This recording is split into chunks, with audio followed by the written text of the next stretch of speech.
Assalamualaikum warahmatullahi wabarakatuh. Saya Hafizah Putri Sekar Arum dengan NIM 2104126241118 akan melakukan sebuah kegiatan micro teaching sebagai tugas penunjang dari mata kuliah Strategi Belajar Mengajar. Assalamualaikum warahmatullahi wabarakatuh. Selamat pagi anak-anak ibu. Gimana kabarnya? Pada sehatkah yang ada di sini semuanya? Alhamdulillah sehat-sehat lah ya. Bisa pada makan opor, makan rendang, makan ketupat, sehat-sehat ya. Dapat THR juga. Oke. Oke. Pada pulang kampung gak nih? Nabila pulang kampung kemana? Ke Semarang. Enaknya. Oh iya, sebelumnya minal aizin wal faizin dulu ya. Kita lebaran dulu. Mohon maaf kalau ibu ada salah-salah kata selama pengajaran. Oke. Enggak, kalian sudah ibu maafkan juga. Oke, selanjutnya ibu mau absen terlebih dahulu. Tolong diperhatikan teman-teman sekelilingnya, apakah ada yang tidak masuk pada hari ini? Oke. Siapa yang gak masuk hari ini? Ata kenapa Nabila? Sakit?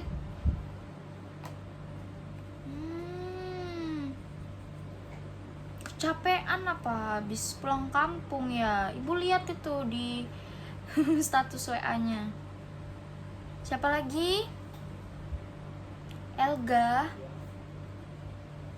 kenapa? Oh, sakit juga, kecapean. Ya ampun. Sudah, 2 saja. Oke, 2 saja ya. Oke, teman-teman, sudah absen juga. Oke, sebelum ibu mulai pembelajaran pada hari ini, baiknya kita berdoa terlebih dahulu demi kelancaran dalam memahami pembelajaran pada hari ini, serta mendoakan teman-teman kita yang sedang sakit di rumah agar lekas pulih atau sembuh dan kembali mengikuti aktivitas bersama kita semuanya di sini. Oke? Berdoa dimulai.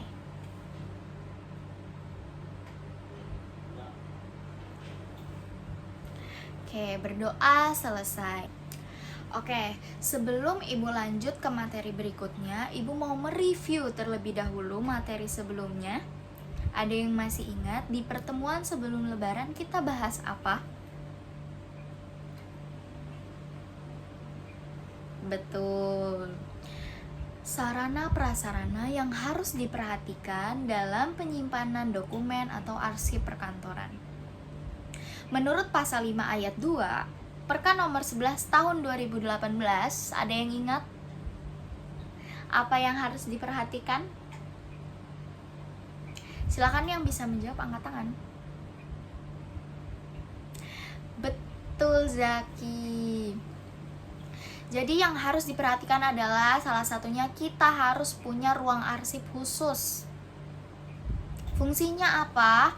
Agar biasanya itu kan lembaga atau perusahaan atau kantor itu punya arsip yang bersifat rahasia. Nah, dengan adanya ruang arsip khusus itu, tingkat kebocorannya itu akan lebih berkurang. Tuh. Dan yang kedua adalah tentunya untuk menjaga arsip-arsip tersebut agar bisa digunakan kembali ketika dibutuhkan, agar terjaga, agar terawat. Nah, di dalam ruang arsip itu harus ada apa? Ya, ada rak kabinet, ada lemari arsip, ada rak arsip. Untuk alat-alatnya ada apa? Ya, ada ATK, ada laptop komputer, ada buku arsipnya. Ya, ada apa lagi? Guide card. Ya, betul sekali. Alhamdulillah ya, anak-anak ibu masih pada ingat-ingat semuanya mengenai materi sebelumnya. Give applause untuk kita semua. Oke, selanjutnya Ibu akan membahas mengenai alat dan mesin kantor serta pemeliharaannya. Jadi, Ibu mau tanya dulu deh. Menurut anak-anak Ibu, alat dan mesin kantor itu hal yang sama atau beda? Ada yang bisa jawab? Silakan angkat tangan. Oke, Aul. Aul kelihatannya semangat banget ya. Kenapa tuh Aul? Beda apa sama tuh? Oke, menurut Aul nih teman-teman, katanya alat dan mesin kantor itu beda, Bu. Karena kalau alat tuh lebih bersifat penunjang, kalau mesin kantor itu elektronik. Ya, begitu Aul. Oke. Untuk lebih jelasnya, jadi tolong teman-teman perhatikan materi pada hari ini yang akan Ibu sampaikan agar dapat dipahami mengenai alat dan mesin kantor serta pemeliharaannya. Yang pertama, peralatan kantor. Apa sih peralatan kantor itu? Jadi, peralatan kantor merupakan alat dan bahan yang digunakan sebagai penunjang kegiatan perkantoran. Betul ya, kata Aul, bersifat penunjang kegiatan perkantoran guna menghasilkan pekerjaan yang lebih baik. Nah, berdasarkan pengertian tersebut, dapat disimpulkan manfaat dari peralatan kantor adalah yang pertama, sebagai penunjang kegiatan perkantoran. Yang kedua, memudahkan. Yang ketiga, mempercepat dengan hasil yang lebih baik pula. Seperti itu.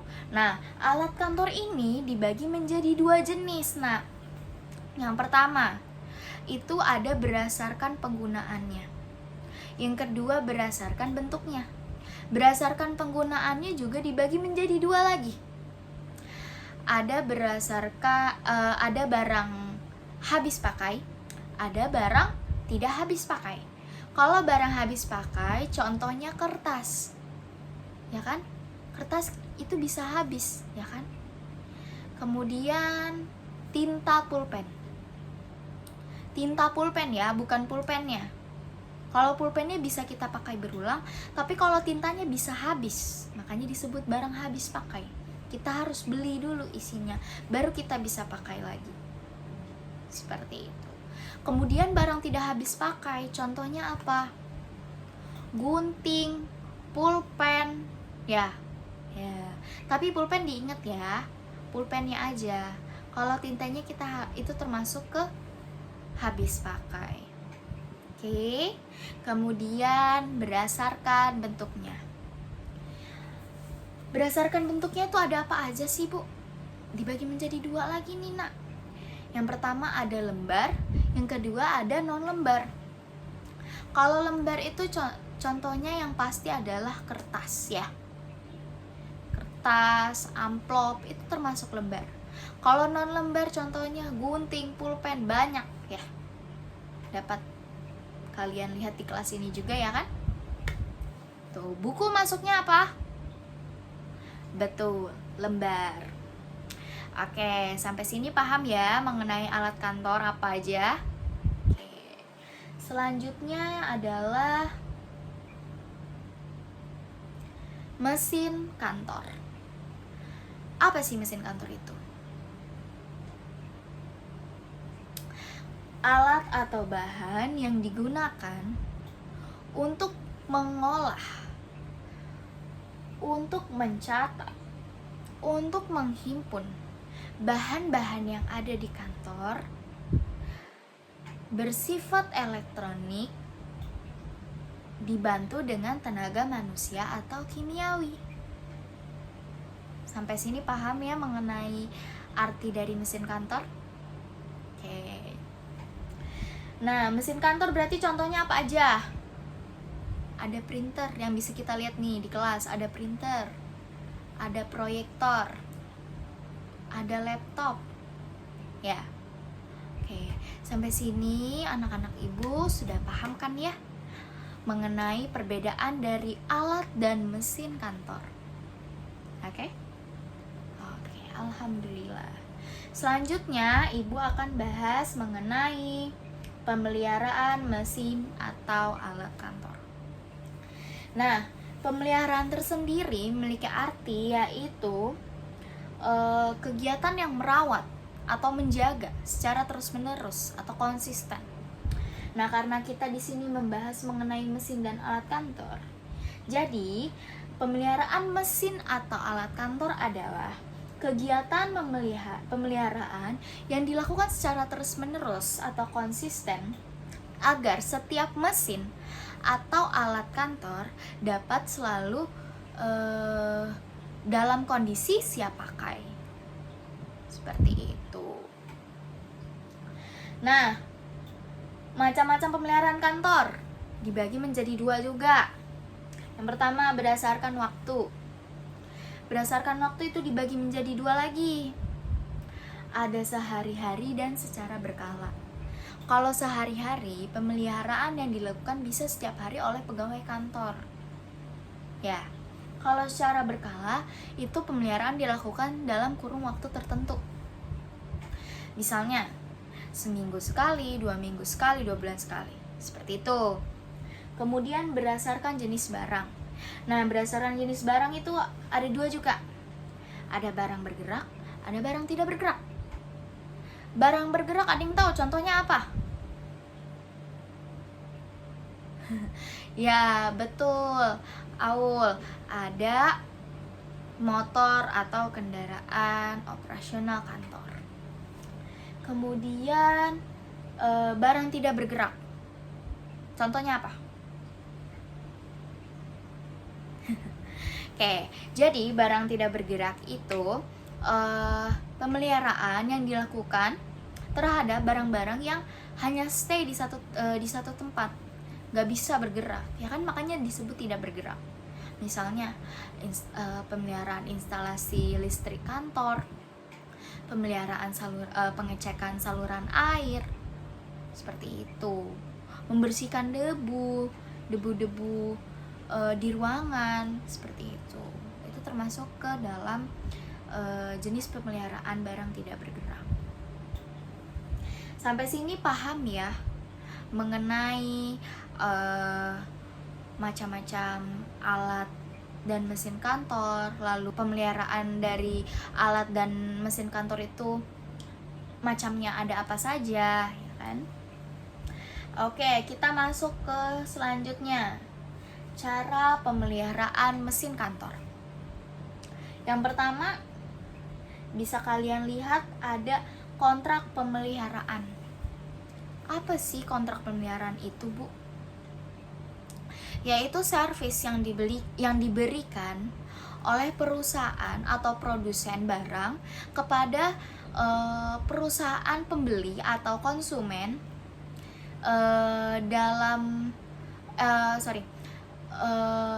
maksud sebagai dalam rangka promosi. Maksudnya gimana, Bu? Jadi setiap suatu perusahaan membeli mesin kantor itu, misalnya suatu perusahaan membeli printer, ya kan? Biasanya perusahaan kan nggak beli cuma satu printer, bisa banyak, ya kan? Nah, biasanya selain ada garansi, ada juga kontrak pemeliharaan, seperti itu. Misal dalam kontraknya tertulis pemeliharaan gratis dalam kurun waktu 2 bulan, selanjutnya dikenakan biaya, seperti itu. Misal juga contohnya seperti ini. Kalau secara generalnya ya, motor ada Honda, ada Yamaha.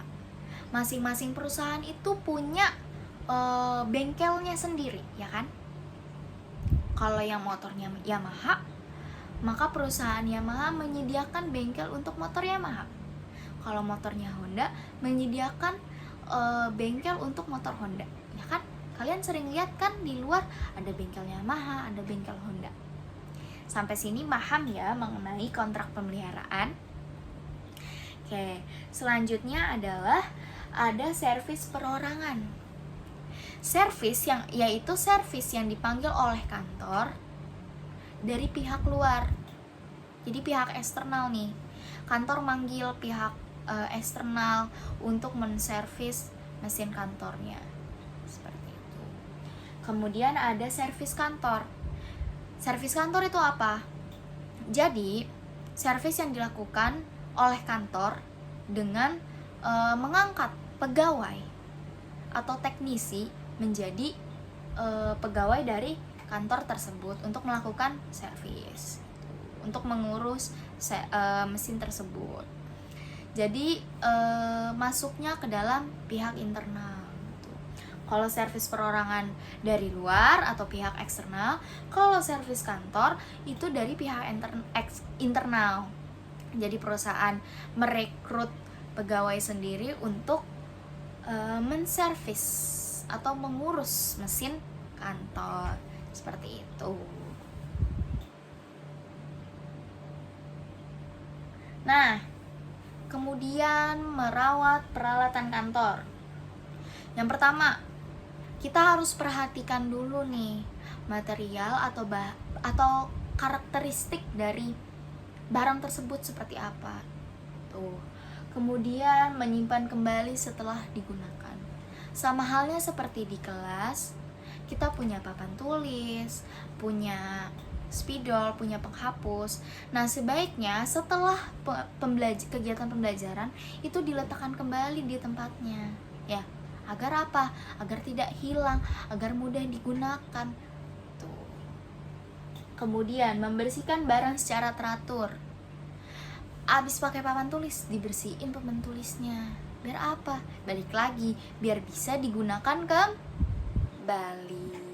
Kemudian, menggunakan alat sesuai dengan SOP-nya. SOP itu aturan. Cara menggunakan printer itu seperti apa sih? Hal pertama yang harus dilakukan ketika ingin menggunakan printer itu seperti apa sih? Tuh. Setelah menggunakan printer harus apa sih? Itu semua barang punya SOP atau peraturannya sendiri. Nah, sampai sini paham? Ada yang ingin bertanya?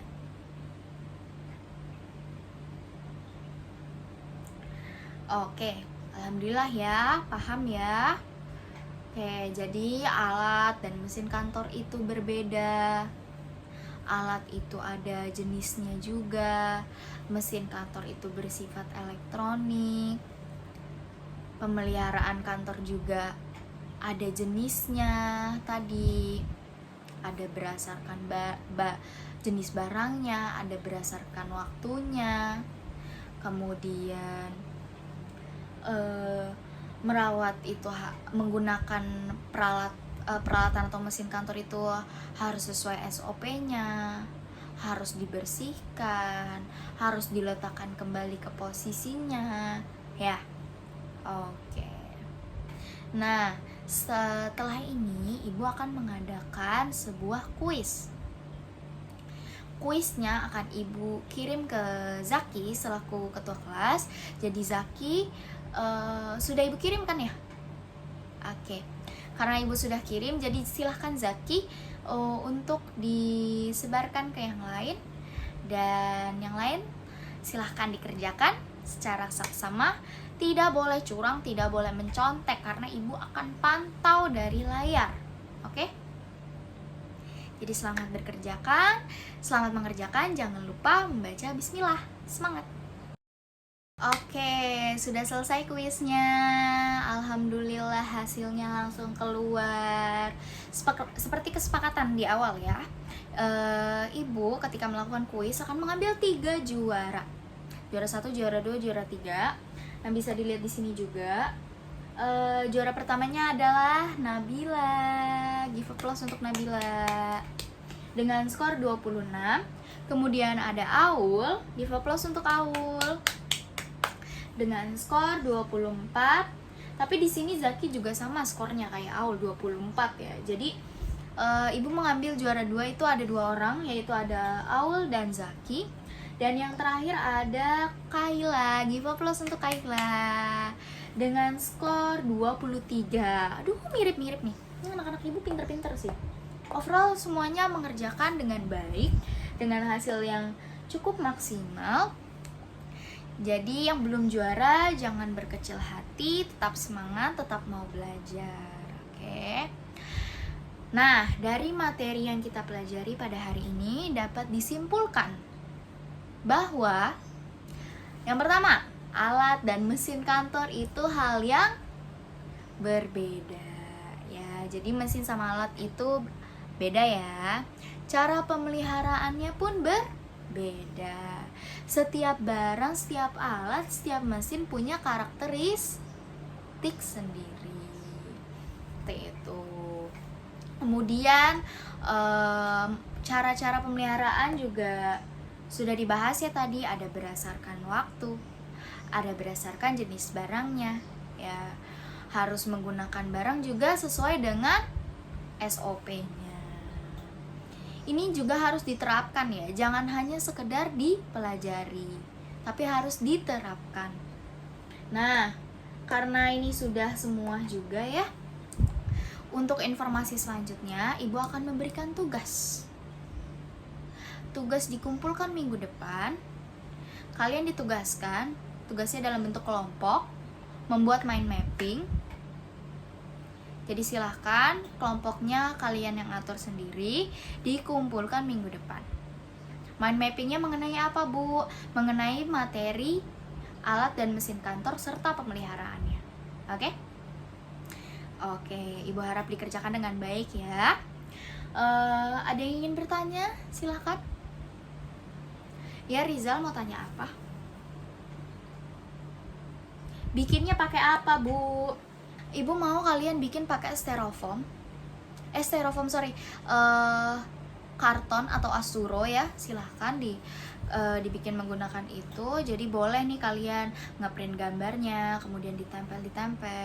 Untuk materinya tidak harus ditulis tangan, boleh juga diprint, diketik, kemudian diprint, maksudnya seperti itu, kemudian ditempelkan di asturo atau kartonnya.